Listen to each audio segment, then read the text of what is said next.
Orang berpikir heran, apa yang mereka kejar ke Palestina? Andai ada orang ingin merebut Irak, masuk akal. Merebut Irak karena banyak sumur-sumur minyak.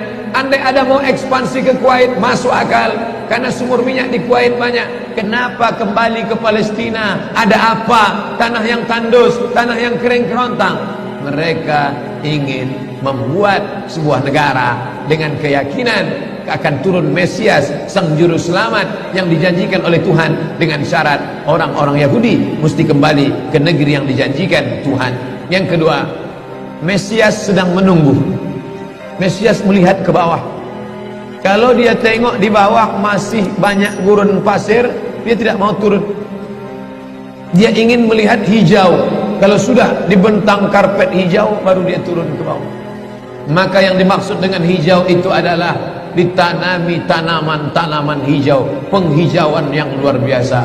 Dan ketika Israel masuk ke Palestina, mereka ambil tanah itu, mereka hancurkan rumah orang Islam, mereka buat tembok panjang.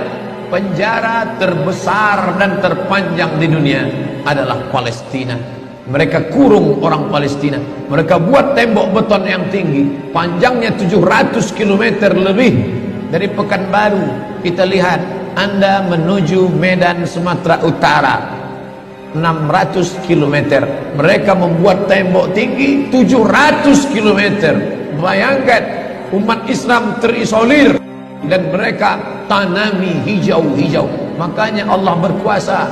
Allah mau tunjukkan kuasa, lalu Allah buat tanaman hijau itu menyala. Dalam pokok yang hijau itu menyala beberapa bulan yang lalu. Heran orang, Allah mau menunjukkan kekuasaannya. Kalian tidak mau tolong Palestina, aku yang akan menolongnya. Tanaman yang hijau yang mereka tanam itu tiba-tiba terbakar.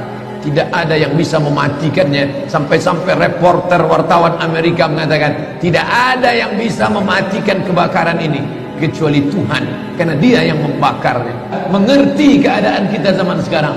Jangan sampai dikatakan Palestina bukan urusan kita. Ini kan masalah politik. Indonesia ya Indonesia, Palestina ya Palestina. Antum tidak mengerti masalah dunia. Palestina adalah masalah umat Islam. Subhanalladzi asra bi'abdihi. Maha suci Allah yang sudah memperjalankan hambanya minal masjidil haram, dari masjidil haram ilal masjidil aqsa, masjidil aqsa, masjidil aqsa Palestina. Kita yang tertulis dalam kitab suci kita bahwa kita punya ikatan emosional. Kenapa kita tidak yakin itu? Yahudi ajarannya dibuat-buat, ajarannya mitos, tapi mereka punya keyakinan yang luar biasa. Mereka rebut negeri itu, mereka kuasai, mereka hancurkan negeri musuh. Atas dasar apa? Keyakinan bahwa Mesias akan datang. Yang kelima, apa yang mereka lakukan untuk Palestina?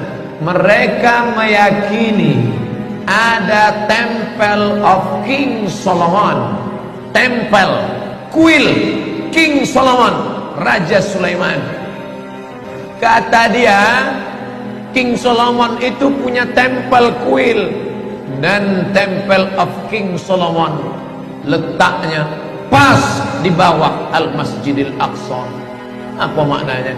Mereka mengeruk setiap hari, bulldozer, traktor, ekskavator, terus mengeruk keliling Masjidil Aqsa.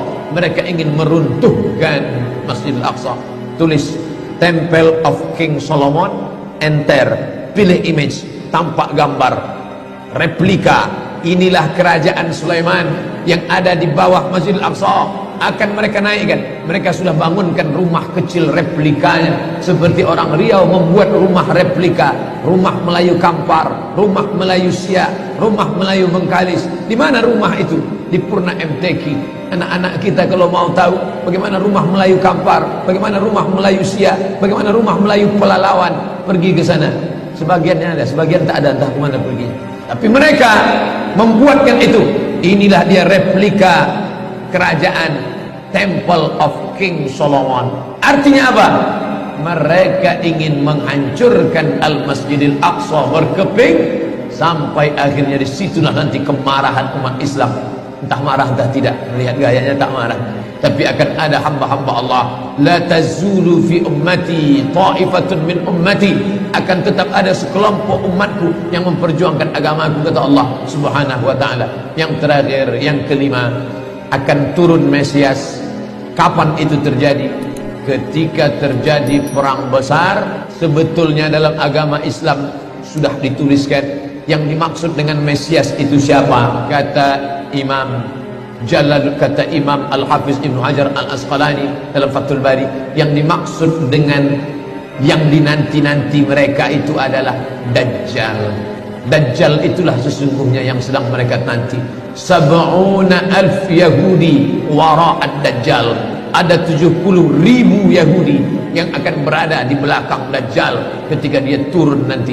Makanya tiap hari, tiap petang kita berkata, Allahumma inni a'udzubika min azab jahannam wa min azabil qabri wa min fitnatil mahya wal mamat wa min syarri fitnatil masihid Dajjal.